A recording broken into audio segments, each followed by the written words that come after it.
Hello everyone, educare YouTube চ্যানেলে তোমাদের স্বাগত জানাই।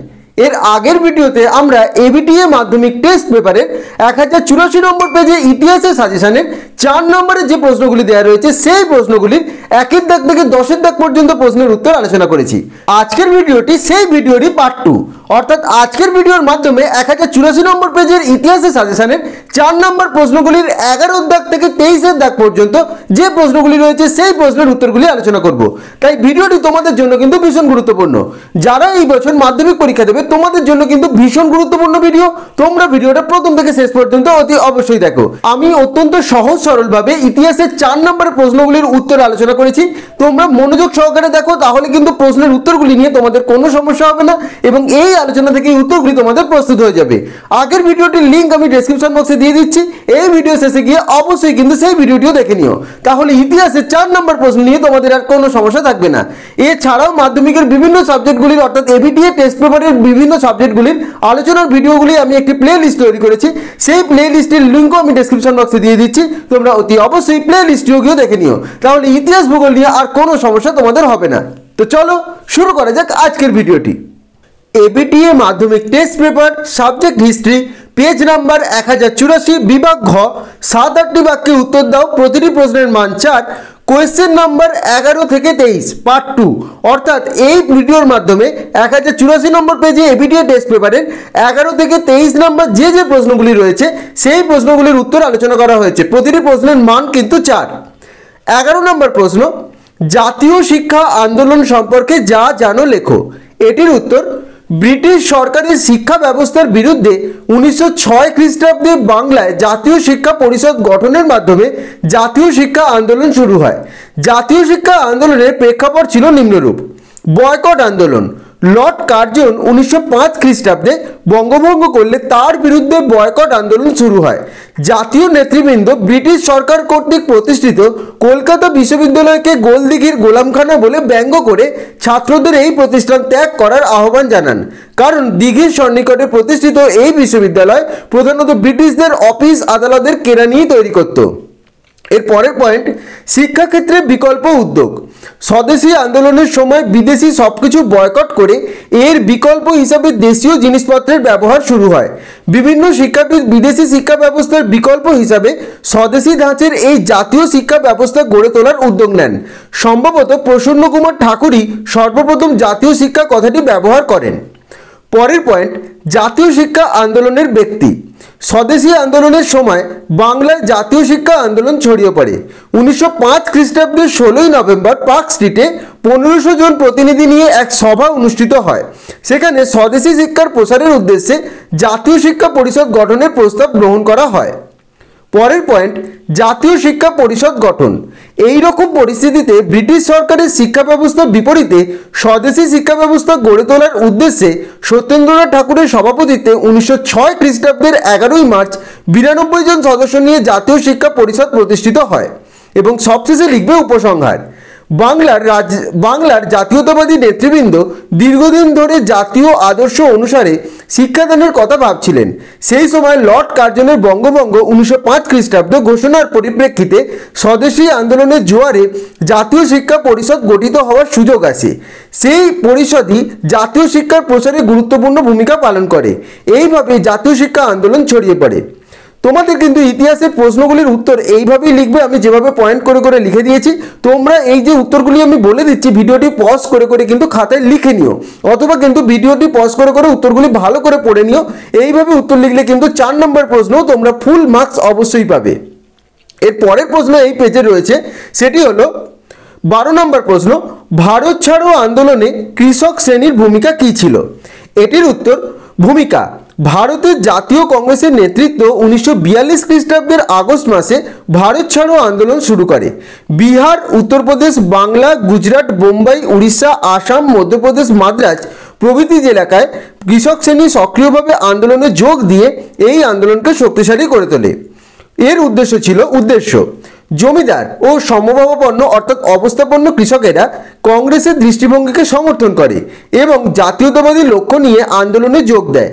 নিম্নবর্ণের দরিদ্র কৃষকরা স্বপ্ন দেখেছিল যে তাদের আন্দোলন সফল হলে দেশে স্বাধীনতা আসবে এবং দরিদ্র কৃষকদের দুর্দশা দূর হবে। বিহারে আন্দোলন। বিহারের মুঙ্গের, ভাগলপুর, মুজাফরপুর, পূর্ণিয়া, সাঁওতাল পরগনা প্রভৃতি অঞ্চলের আদিবাসী কৃষকরা আন্দোলনে যোগ দেয়। বিহারের 80% থানায় আন্দোলনকারীদের দখলে চলে যায়। বিহারের দারভাঙার জমিদার আন্দোলনকারীদের শায়েস্ত করার সরকারি অনুরোধ প্রত্যাখ্যান করে, এমনকি বন্দি কৃষকদের মুক্তির জন্য তিনি উদ্যোগ নেন। বাংলায় আন্দোলন। বাংলার মেদিনীপুরের তমলুক মহকুমা, পটাশপুর থানা, খেজুরি থানা, দিনাজপুরের বালুরঘাট প্রভৃতি এলাকায় আন্দোলনরত কৃষকরা জমিদারের খাজনা দেয়া বন্ধ করে। গুজরাটে আন্দোলন। গুজরাটের সুরাট, খানদেশ, ব্রোচ প্রভৃতি এলাকায় কৃষকরা গেরিলা আক্রমণ চালায়। সুরাটের কৃষকরা রেল অবরোধ করে, রেল যোগাযোগ ছিন্ন করে সরকারি নথিপত্র পুড়িয়ে দেয়। উড়িষ্যায় আন্দোলন। উড়িষ্যার তালচেরে আন্দোলনকারী কৃষকরা চাষি মল্লা রাজ প্রতিষ্ঠা করে আন্দোলনকে শক্তিশালী করে তোলে। এবং উপসংহার, ভারত ছাড়ো আন্দোলনের সময় সারা ভারতে সংগঠিত কৃষক আন্দোলনগুলি ভারত ছাড়ো আন্দোলনকে যথেষ্ট শক্তিশালী করে তোলে। এই সময় জমিদারদের বিরোধিতা নয়, সাম্রাজ্যবাদী ব্রিটিশ শাসনের বিরোধিতাই কৃষক আন্দোলনের অন্যতম লক্ষ্য হয়ে দাঁড়ায়। এর পরের প্রশ্ন 13 নম্বর, কংগ্রেস সমাজতন্ত্রী দল কাদের উদ্যোগে কেন প্রতিষ্ঠিত হয়? এটির উত্তর আচার্য নরেন্দ্রদেব, জয়প্রকাশ নারায়ণ, অচ্যুত পটবর্ধন, রাম মনোহর লোহিয়া, ইউসুফ মেহের আলী, মিনু মাসানি প্রমুখের উদ্যোগে কংগ্রেস সমাজতন্ত্রী দল প্রতিষ্ঠিত হয়। এবার কংগ্রেস সমাজতন্ত্রী দল প্রতিষ্ঠার কারণগুলি কি কি? কারণগুলি হলো জাতীয় স্বার্থের পরিপন্থী ও কৃষক স্বার্থ বিরোধী আইনকে বাতিল করা। 2 নম্বর, স্বাধীনতা সংগ্রামে অংশগ্রহণের অপরাধে জমি থেকে উচ্ছেদ হওয়া কৃষক ও চাষির জমি ফেরত দেয়া। 3 নম্বর, কংগ্রেস একটি নেতৃত্বাধীনকারী প্রাথমিক সংগঠন হওয়ায় সমাজতন্ত্রী হিসাবে ভারতীয় কংগ্রেসের মধ্যে থেকে কাজ করা। 4 নম্বর, কংগ্রেসের ভেতরে থেকে বামপন্থী শক্তিকে সুদৃঢ় করা। 5 নম্বর, জাতীয় স্বার্থের পরিপন্থী ও কৃষক স্বার্থ বিরোধী আইনকে বাতিল করা। 6 নম্বর, অবৈতনিক ও বাধ্যতামূলক শিক্ষাদানের ব্যবস্থা করা। 7 নম্বর, ধর্মঘট, পিকেটিং, ইউনিয়ন গঠনের অধিকার আদায় করা। 8 নম্বর, জমিদারি ও তালুকদারি প্রথার বিলোপ ঘটানো। 9 নম্বর, মতামত প্রকাশের অধিকার আদায় করা ইত্যাদি কারণে এই উদ্দেশ্যগুলি নিয়ে কংগ্রেস সমাজতন্ত্রী দল প্রতিষ্ঠিত হয়েছিল। কংগ্রেস সমাজতন্ত্রী দলের মধ্যে নানা সীমাবদ্ধতা থাকলেও কংগ্রেস সমাজতন্ত্রী দল 1942 সালে ভারত ছাড়ো আন্দোলনের সময় সক্রিয় ভূমিকা গ্রহণ করেছিল। 14 নম্বর, চম্পারণ ও কৈরা সত্যাগ্রহের গুরুত্ব কী? এটির উত্তর চম্পারণ সত্যাগ্রহ। 1915 খ্রিস্টাব্দে গান্ধীজি দক্ষিণ আফ্রিকা থেকে ভারতে আসেন। সর্বভারতীয় রাজনীতিতে আসার আগে তিনি 1917-18 খ্রিস্টাব্দে 3টি আঞ্চলিক আন্দোলনের মাধ্যমে ভারতব্যাপী খ্যাতি অর্জন করেন।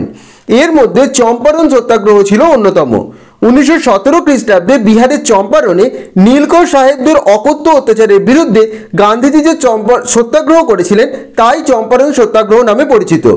চম্পারণ সত্যাগ্রহের গুরুত্ব। প্রথম পয়েন্ট, কৃষক শ্রেণীর সঙ্গে সম্পর্ক। চম্পারণ সত্যাগ্রহের মধ্য দিয়ে গান্ধীজি ভারতের নিরক্ষর কৃষক শ্রেণীর সাথে ঘনিষ্ঠ সম্পর্ক গড়ে তোলেন। খ, জুলুম বন্ধ। সরকার নীল চাষিদের ওপর সর্বপ্রকার জুলুম বন্ধ করতে বাধ্য হয়। গ, অনুসন্ধান কমিটি গঠন। চম্পারণে কৃষকদের অসন্তোষের কারণ অনুসন্ধানের জন্য সরকার চম্পারণে অনুসন্ধান কমিটি গঠন করতে বাধ্য হন। গান্ধীজি এই কমিটির সদস্য হন। ঘ, রাজনৈতিক নেতা হিসাবে গান্ধীজির আত্মপ্রকাশ। এই আন্দোলন ছিল সর্বভারতীয় রাজনৈতিক নেতা হিসাবে গান্ধীজির উত্থানের প্রথম পদক্ষেপ।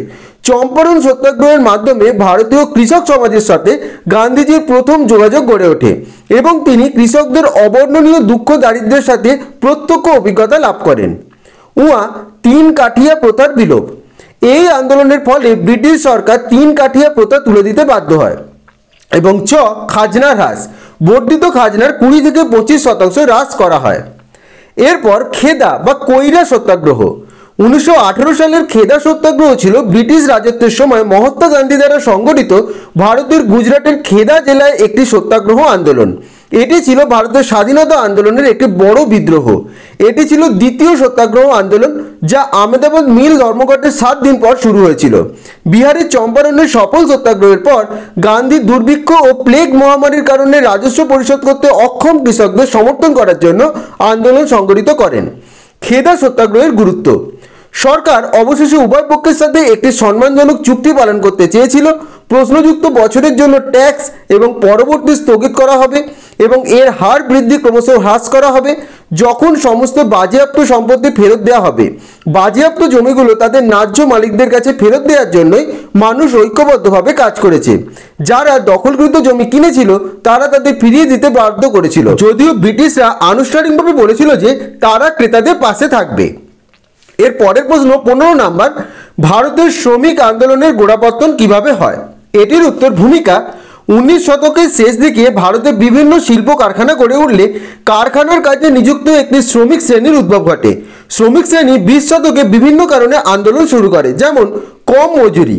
শিল্প কারখানাগুলিতে কর্মরত শ্রমিকদের দিনে প্রচুর সময় কাজ করাতে বাধ্য করা হতো, কিন্তু তাদের অত্যন্ত কম মজুরি দেওয়া হতো, ফলে শ্রমিক শ্রেণীর আর্থিক দুর্দশা কোনোদিনই কাটত না। দুরবস্থা ছিল শ্রমিকদের জীবনের নিত্যসঙ্গী। অস্বাস্থ্যকর পরিবেশে বসবাস, অসুখ বিসুখ ও চিকিৎসার সুযোগ না পাওয়ায় প্রভৃতি বিভিন্ন কারণে তাদের জীবন দুর্বিষহ হয়ে ওঠে। অশিক্ষা, আর্থিক সংকট ও কারখানার কাজে প্রচুর সময় ব্যয় হওয়ায় শ্রমিকদের ছেলে মেয়েদের শিক্ষা গ্রহণের বিশেষ সুযোগ ছিল না। নেতৃত্ব, বিভিন্ন কারণে শ্রমিকরা ক্ষুব্ধ হয়ে উঠলে কংগ্রেস ও বামপন্থী নেতৃবৃন্দ শ্রমিকদের ঐক্যবদ্ধ করে আন্দোলনে সামিল করতে সক্ষম হয়। এবং উপসংহার, ব্রিটিশ শাসনকালে ভারতের শোষিত শ্রমিক শ্রেণীর সংঘবদ্ধ আন্দোলনের যে উদ্যোগ নেয় তার নেতৃত্ব দিতে এগিয়ে আসে কংগ্রেস, বামপন্থী সহ বিভিন্ন রাজনৈতিক দল। এর ফলে স্বদেশী, অসহযোগ, আইন অমান্য ও ভারত ছাড়ো প্রভৃতি আন্দোলনগুলিতে শ্রমিক শ্রেণী উল্লেখযোগ্য ভূমিকা গ্রহণ করে। এর পরের প্রশ্ন 16 নাম্বার, প্রীতিলতা ওয়াদ্দেদার কেন স্মরণীয়? এটির উত্তর ভূমিকা। আদর্শবোধ ও আত্মোৎসর্গের মাধ্যমে যারা নিজেদের জীবন অর্থবহ করে তুলেছেন তাদের মধ্যে অন্যতম ছিলেন বিপ্লবী প্রীতিলতা ওয়াদ্দেদার। বিপ্লবী আন্দোলনে আগ্রহ। প্রীতিলতা ছাত্র অবস্থায় ঢাকার দীপালি সঙ্গে এবং পরে কলকাতার ছাত্রী সঙ্গে যোগ দিয়ে লাঠি খেলা, ছোড়া খেলা প্রভৃতি শেখেন। তখন থেকেই বিপ্লবী আন্দোলনে যুক্ত হওয়ায় বিশেষ আগ্রহী হন। এই আগ্রহ থেকে তিনি সূর্য সেনের বিপ্লবী দলে যোগ দিয়ে ফুলতার ছদ্মনাম গ্রহণ করেন। চট্টগ্রাম অস্ত্রাগার লুণ্ঠন। মাস্টারদা সূর্য সেনের নেতৃত্বে চট্টগ্রাম অস্ত্রাগার লুণ্ঠনের ঘটনায় প্রীতিলতা গুরুত্বপূর্ণ ভূমিকা পালন করেন। এরপর তিনি টেলিগ্রাফ ও টেলিফোন লাইন ধ্বংস করেন, পুলিশ লাইন দখল করেন, জালালাবাদ পাহাড়ের যুদ্ধ, ধলঘাটের যুদ্ধ প্রমুখ কর্মসূচিতে অংশগ্রহণ নেয়। ইউরোপীয় ক্লাব আক্রমণ। প্রীতিলতার নেতৃত্বে শান্তি চক্রবর্তী, কালী কিঙ্কর দে প্রমুখ 1932 খ্রিস্টাব্দের 24শে সেপ্টেম্বর আগ্নেয়াস্ত্র নিয়ে চট্টগ্রামের পাহাড়তলির ইউরোপীয় ক্লাব আক্রমণ করেন। পুলিশ পাল্টা আক্রমণ চালালে উভয় পক্ষের সম্মুখ যুদ্ধ হয়। মৃত্যুবরণ। পুলিশের হাতে গ্রেপ্তার হওয়ার আগে প্রীতিলতা পটাশিয়াম সায়ানাইড খেয়ে আত্মহত্যা করেন। এইভাবে দেশমাতার মুক্তিযুদ্ধে নিবেদিত প্রাণ প্রীতিলতা ইতিহাসে চিরস্মরণীয় হয়ে আছেন। আমি আরেকবার বলে দিচ্ছি, তোমাদের ইতিহাসে এবিটিএ মাধ্যমিক টেস্ট পেপারের 1084 নম্বর পেজের 4 নম্বরের যে প্রশ্নগুলি রয়েছে সেই প্রশ্নগুলির উত্তর এগুলি। 17 নম্বর প্রশ্ন, মাতঙ্গিনী হাজরা কোন আন্দোলনে কিভাবে অংশগ্রহণ করেন?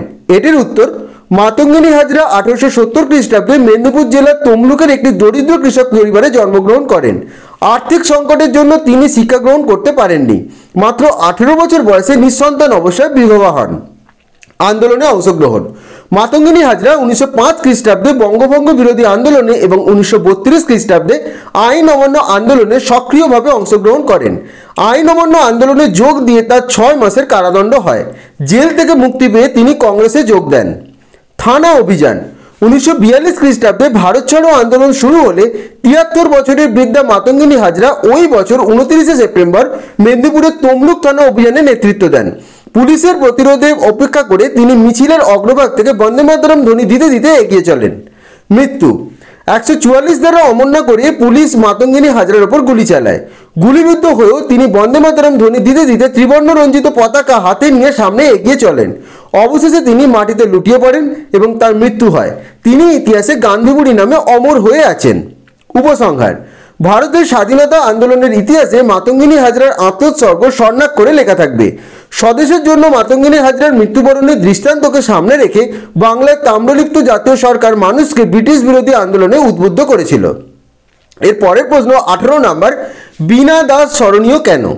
এটির উত্তর, ভারতের স্বাধীনতা সংগ্রামের ইতিহাসে যাদের আত্মবলিদান চিরস্মরণীয় হয়ে থাকবে তাদের মধ্যে অন্যতম হলেন বাংলার বিপ্লবী বীণা দাস। আন্দোলনে যোগদান। বীণা কৈশোরী পিতা বেণীমাধব দাসের আদর্শ ও স্বদেশপ্রেমের ভাবধারায় অনুপ্রাণিত হন। কলকাতার বেথুন কলেজে পড়াশোনার সময় বীণা 1928 খ্রিস্টাব্দে সাইমন কমিশন বয়কট, পিকেটিং আন্দোলন, কলকাতার কংগ্রেসের অধিবেশনে স্বেচ্ছাসেবক বাহিনী প্রভৃতিতে অংশগ্রহণ করেন। বিপ্লবী দলে যোগদান, সুহাসিনী দত্ত, শান্তি দাশগুপ্ত প্রমুখের সাথে বীণা দাসও বিপ্লবী দলে যোগ দেন। এরপর তিনি যুগান্তর দলের কর্মী কমলা দাশগুপ্তের কাছ থেকে একটি রিভলভার সংগ্রহ করেন।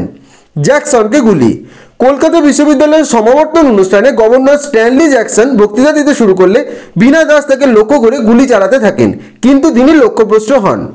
কারাবাস, জ্যাকসনকে গুলি চালানোর ঘটনায় বীণাকে গ্রেপ্তার করা হয়। বিচারে তার 9 বছর সশ্রম কারাদণ্ড হয়। মেদিনীপুর জেলে থাকার সময় বীণা জেনারেলের ওপর, মানে জেলার যিনি ছিলেন তার ওপর তার অনাচারের বিরুদ্ধে বীণা দাস, শান্তি ঘোষ, সুনীতি চৌধুরী প্রমুখ অনশন শুরু করেন। কংগ্রেসে যোগদান, জেল থেকে মুক্তি লাভের পর বীণা মন্দিরা নামে মাসিক পত্রিকার মাধ্যমে স্বাধীনতা সংগ্রামের ভাবধারা প্রচারের কাজ চালিয়ে যান। এই সময় কংগ্রেসে যোগ দিয়ে তিনি পুনরায় 3 বছর কারাবাস করেন। উপসংহার, ঔপনিবেশিক শাসনের অন্ধকার সরিয়ে ভারতে এক নতুন ভোর আনতে যারা পণ করেছিলেন বিপ্লবী বীণা দাস তাদের মধ্যে অন্যতম। তবে নির্ভীক অগ্নিকন্যা শেষ জীবনটা খুবই বেদনাদায়ক ছিল। স্বামীর মৃত্যুর পর তিনি হরিদ্বারে আশ্রয় নেন।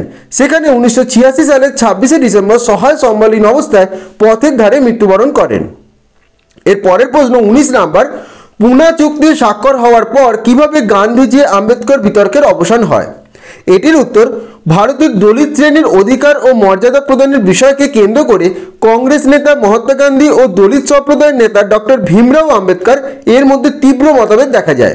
সাম্প্রদায়িক বাঁটোয়ারা, গান্ধীজি আম্বেদকর মতভেদ ও হিন্দু সম্প্রদায়ের অনৈক্যের সুযোগে ব্রিটিশ প্রধানমন্ত্রী রামসে ম্যাকডোনাল্ড সাম্প্রদায়িক বাঁটোয়ারা নীতি ঘোষণা করেন। এর দ্বারা দলিত সহ বিভিন্ন সংখ্যালঘু সম্প্রদায়কে পৃথক নির্বাচনের অধিকার দেওয়া হয়। গান্ধীজির অনশন, গান্ধীজি মুসলিম ও শিখদের পৃথক নির্বাচন মেনে নিলে দলিত হিন্দুদের পৃথক নির্বাচন নীতির তীব্র বিরোধিতা করে জাটবিলা জেনে অনশন শুরু করেন। চুক্তি স্বাক্ষর, অনশনের ফলে গান্ধীজির প্রাণ সংশয় হলে পরিস্থিতি সংকটজনক হয়ে ওঠে। এই পরিস্থিতিতে গান্ধীজির সাথে ডক্টর আম্বেদকর পুনা চুক্তি 1932 সালে স্বাক্ষর করে পরিস্থিতি সামাল দেন। ফলে দলিতদের পৃথক নির্বাচন রোধ করা সম্ভব হয়। পুনা চুক্তির শর্তাবলী, পুনা চুক্তির দ্বারা আম্বেদকর দলিতদের পৃথক নির্বাচনের দাবি ত্যাগ করে হিন্দুদের যৌথ নির্বাচনের নীতি মেনে নেন। এবং 2 নাম্বার, গান্ধীজি নির্বাচনে দলিতদের জন্য সংরক্ষিত আসন 78টিতে বাড়িয়ে 151টি করার দাবি মেনে নেন। এইভাবে পুনা চুক্তি স্বাক্ষর হবার পর গান্ধীজি আম্বেদকর বিতর্কের অবসান ঘটে। এর পরের প্রশ্ন 20 নাম্বার, হায়দ্রাবাদ রাজ্য কিভাবে ভারতভুক্ত হয়? এটির উত্তর, স্বাধীনতার প্রাক্কালে দেশীয় রাজ্যগুলির মধ্যে হায়দ্রাবাদ সবথেকে বড় এবং সম্পদশালী দেশীয় রাজ্য ছিল। স্বাধীন ভারতের অখণ্ডতা রক্ষা ও নিরাপত্তার দিক থেকেও হায়দ্রাবাদ ছিল গুরুত্বপূর্ণ। সর্বোপরি হায়দ্রাবাদের নিজামের স্বৈরতন্ত্র ও সামন্ততান্ত্রিক জুলুমের বিরুদ্ধে হায়দ্রাবাদ সাধারণ মানুষের প্রতিরোধ এবং গণতন্ত্রের প্রতি তীব্র আকুতি হায়দ্রাবাদ ভারতভুক্তির বিষয়টি আরো জোরালো করে তুলেছিল। অন্যদিকে নিজামের ভারত বিরোধী অবস্থান, মজলিস ইতেদার উল মুসলিমির মতো সংগঠন তৎপরতা বৃদ্ধি, সর্বোপরি গণতন্ত্রপ্রিয় মানুষের ওপর নিজামের রোজগার বাহিনীর যে অত্যাচার হায়দ্রাবাদের ভারতভুক্তিকে অনিবার্য করে তোলে। এমতাবস্থায় ভারত সরকার প্রথমে অর্থনৈতিক অবরোধ করে, পরে নিরুপায় হয়ে মেজর জেনারেল জয়ন্তনাথ চৌধুরীর নেতৃত্বে 1948 খ্রিস্টাব্দের 13ই সেপ্টেম্বর সামরিক অভিযানে অপারেশন পোলো প্রেরণ করেন। 18ই সেপ্টেম্বরের মধ্যে হায়দ্রাবাদ রাজ্যটি ভারতীয় সেনাবাহিনীর দখলে আসে। শেষ পর্যন্ত 1950 খ্রিস্টাব্দের 26শে জানুয়ারি হায়দ্রাবাদ আনুষ্ঠানিকভাবে ভারতভুক্তি হয়। পরের প্রশ্ন 21 নাম্বার, কিভাবে উদ্বাস্তু সংস্থা সৃষ্টি হয়? এটির উত্তর, 1947 খ্রিস্টাব্দের দেশভাগের পর পশ্চিম ও পূর্ব পাকিস্তানের সাম্প্রদায়িক নির্যাতনের শিকার হয়ে লক্ষ লক্ষ হিন্দু, শিখ প্রভৃতি মানুষেরা উদ্বাস্তু হয়ে ভারতে আশ্রয় নেন। ভারতে তীব্র সংকট, পাকিস্তান থেকে আগত লক্ষ লক্ষ উদ্বাস্তুর অর্থনৈতিক দায় গ্রহণ করা ছিল সদ্য স্বাধীন হওয়া ভারতের পক্ষে খুব কঠিন। হিসেব করে দেখা যাচ্ছে যে উদ্বাস্তু সমস্যা ভারতের গভীর সংকটের সৃষ্টি করে। সংকটের কেন্দ্রবিন্দু, ভারতে উদ্বাস্তু সমস্যা সবথেকে গভীর আকার নেয় পাঞ্জাব এবং পশ্চিমবঙ্গ রাজ্যে, কেননা এই দুই রাজ্য সবথেকে বেশি সংখ্যক উদ্বাস্তু আশ্রয় নেয়। পাঞ্জাবের পরিস্থিতি, দেশভাগের সঙ্গে সঙ্গে পাঞ্জাবে অল্প কয়েক বছরের মধ্যে বিপুল সংখ্যক উদ্বাস্তু আশ্রয় নেয়। ভারত সরকারও পাঞ্জাবের উদ্বাস্তুদের জন্য প্রয়োজনীয় ত্রাণ এবং পুনর্বাসনের ব্যবস্থা করে দিলে পাঞ্জাবের উদ্বাস্তু সমস্যার কিছুটা সমাধান হয়। পশ্চিমবঙ্গের পরিস্থিতি, 1947 খ্রিস্টাব্দ থেকে শুরু করে 1971 খ্রিস্টাব্দ পর্যন্ত দীর্ঘ সময় ধরে পূর্ববঙ্গের বিপুল সংখ্যক উদ্বাস্তু পশ্চিমবঙ্গে আশ্রয় নেয়। তবে পাঞ্জাবের উদ্বাস্তুদের মতো ত্রাণ এবং পুনর্বাসনের সুন্দর ব্যবস্থা বাঙালি উদ্বাস্তুরা পায়নি। ফলে অধিকাংশ উদ্বাস্তুকে বিভিন্ন উদ্বাস্তু শিবির, ফুটপাত, রেল স্টেশন প্রভৃতি স্থানে আশ্রয় নিয়ে দিন কাটাতে হয়। বহু উদ্বাস্তুকে বহু দূরে দণ্ডকারণ্য, আন্দামান প্রভৃতি স্থানে পুনর্বাসনে পাঠানো হয়। উপসংহার: 1947 খ্রিস্টাব্দের পর ভারতের পশ্চিমবঙ্গ ও পাঞ্জাব প্রদেশের সবথেকে বেশি উদ্বাস্তু আশ্রয় নেয়। তাদের ত্রাণ এবং পুনর্বাসনের উদ্দেশ্যে কেন্দ্র ও রাজ্য সরকার বিভিন্ন পদক্ষেপ গ্রহণ করলে সেই দুর্দশার হাত থেকে নিঃস্ব রিক্ত উদ্বাস্তুরা কিছুটা মুক্তি পায়। এর পরের প্রশ্ন 22 নাম্বার, কারিগরি শিক্ষার প্রসারে বেঙ্গল টেকনিক্যাল ইনস্টিটিউটের ভূমিকা কি? এটির উত্তর: 1905 খ্রিস্টাব্দে বঙ্গভঙ্গ বিরোধী স্বদেশী আন্দোলন শুরু হলে তারকনাথ পালিত কলকাতায় বেঙ্গল টেকনিক্যাল ইনস্টিটিউট প্রতিষ্ঠা করেন। জাতীয় শিক্ষার উদ্যোগ: স্বদেশী আন্দোলনের সময় দেখছে ব্রিটিশ সরকার শিক্ষা ব্যবস্থার বিকল্প হিসাবে জাতীয় শিক্ষা ব্যবস্থা প্রতিষ্ঠার উদ্যোগ নেওয়া হয়। জাতীয় শিক্ষা ব্যবস্থার একটি অন্যতম উদ্যোগ ছিল বাংলায় স্বদেশী ধাঁচে কারিগরি শিক্ষার প্রসার। এই উদ্দেশ্যে আইনজীবী তারকনাথ পালিতের প্রচেষ্টায় 1906 খ্রিস্টাব্দের 25শে জুলাই কলকাতায় বেঙ্গল টেকনিক্যাল ইনস্টিটিউট নামে একটি কারিগরি শিক্ষা প্রতিষ্ঠান গড়ে ওঠে। সমন্বয়: দেশীয় শিক্ষা ব্যবস্থার ব্যাপক প্রসারের উদ্দেশ্যে 1910 খ্রিস্টাব্দে বেঙ্গল টেকনিক্যাল ইনস্টিটিউট বা বেঙ্গল ন্যাশনাল কলেজ একত্রে মিশে যায় এবং Bengal national college and technical school নামে গ্রহণ করে 1928 খ্রিস্টাব্দে ঐক্যবদ্ধ প্রতিষ্ঠান হয়। তার নাম হয় college of engineering and technology বা সিইটি। কার্যক্রম: উভয় প্রতিষ্ঠান মিশে যাওয়ার পর কলা বিভাগের পাশাপাশি এখানে পদার্থবিদ্যা, রসায়নবিদ্যা, শিল্প প্রযুক্তি প্রভৃতি নানা বিষয় শিক্ষাদানের ব্যবস্থা করা হয়। এর ফলে বাংলার বহু শিক্ষিত যুবক কারিগরি বিদ্যা লাভ করে স্বনির্ভর এবং স্বাবলম্বী হয়ে ওঠেন। Journal: college of engineering and টেকনোলজির ছাত্রছাত্রীরা টেক নামে একটি জার্নাল প্রকাশ করে। এই জার্নালের প্রথম সংখ্যাটি তারা স্বদেশী আন্দোলনে যুক্ত সকল আত্মত্যাগীদের উদ্দেশ্যে উৎসর্গ করেন এবং জাতীয় শিক্ষার স্বপ্ন তাতে দেখিয়েছিলেন। বেঙ্গল টেকনিক্যাল ইনস্টিটিউটের প্রধান উদ্দেশ্য ছিল দেশীয় শিক্ষার দ্বারা বাংলার যুবকদের কারিগরি শিক্ষায় দক্ষ করে তোলা। বলা বাহুল্য যে এই প্রতিষ্ঠান তাদের উদ্দেশ্য পূরণে সফল হয়েছিল। এবং শেষ যে প্রশ্নটি রয়েছে তোমাদের 23 নাম্বার, শ্রীরামকৃষ্ণের সর্বধর্ম সমন্বয় ও মানবতাবাদ সম্পর্কে কি জানো? এটির উত্তর: 19 শতকে হিন্দু ধর্ম যখন একদিকে খ্রিস্ট ধর্ম ও ব্রাহ্ম ধর্মের সাঁড়াশি আক্রমণ এবং অন্যদিকে জাতপাত, আচার, সর্বসতীতা ও জর্জরিত, এই সময় সহজিয়া আধ্যাত্মিকতা এবং সর্বধর্ম সমন্বয়ের আদর্শকে তুলে ধরেছিলেন শ্রী রামকৃষ্ণ পরমহংস। দক্ষিণেশ্বরের ভবতারিণী কালী মন্দিরের পুরোহিত তথাকথিত প্রাতিষ্ঠানিক শিক্ষা এবং পাশ্চাত্য আদব কায়দা বর্জিত অত্যন্ত গ্রাম্য সাধক বা ভারতীয় সনাতনী ধর্ম, আদর্শ এবং সংস্কৃতির নির্যাসকে উপলব্ধি করিয়েছিলেন অন্তরের ভক্তি দিয়ে। বৈষ্ণব, শাক্ত, তন্ত্র সাধনার মার্গ, তার সাথে ইসলাম, খ্রিস্ট, বৌদ্ধ, জৈন ধর্মাদর্শের অনুসন্ধানের পর তিনি উপলব্ধি করেন যত মত তত পথ এবং সর্বধর্ম সত্য। রাম এবং রহিম একই সত্তা, যত্র শিব তত্র শিব। মানুষ অন্তত শক্তির আধার, অনন্ত শক্তির আধার। জাতি, ধর্ম, বর্ণ নির্বিশেষে মানুষের সেবাই ঈশ্বরের সেবা। রামকৃষ্ণ বিশ্বাস করতেন ঈশ্বর লাভের জন্য কর্মত্যাগের প্রয়োজন নেই, প্রয়োজন নিষ্কাম কর্মের। সত্য, সহিষ্ণুতা এবং সমন্বয়ের মধ্যে দিয়েই ঈশ্বরের কাছে পৌঁছানো যায়। শ্রীরামকৃষ্ণের সহজ এবং লৌকিক আধ্যাত্মবাদ এবং সর্বধর্ম সমন্বয় হিন্দু ধর্মকে গ্রামের চালাঘর থেকে জমিদারের দালান এবং কলকাতার চাকুরিজীবী বাবুদের বৈঠকখানায় সমুদ্রিত করে তোলে। ফলে হিন্দু ধর্মের নবচেতনায় বলীয়ান হয়ে ওঠে। শ্রীরামকৃষ্ণের বিমূর্ত সর্বধর্ম সমন্বয় এবং মানবতাবাদকে মূর্ত করে তুলেছিলেন তাঁর ভাবশিষ্য বিবেকানন্দ রামকৃষ্ণ মঠ এবং মিশন প্রতিষ্ঠার মাধ্যমে। এই প্রশ্নগুলি তোমাদের এবিটিএ মাধ্যমিক টেস্ট পেপারের 1084 নম্বর পেজে রয়েছে। সমস্ত প্রশ্নগুলি দুটি ভিডিওর মাধ্যমে আমি তোমাদের দিয়ে দিলাম। প্রশ্নগুলি কিন্তু অতি অবশ্যই তোমরা তৈরি করে নিও, কারণ এই সমস্ত প্রশ্নগুলো তোমাদের মাধ্যমিকের জন্য কিন্তু ভীষণ গুরুত্বপূর্ণ।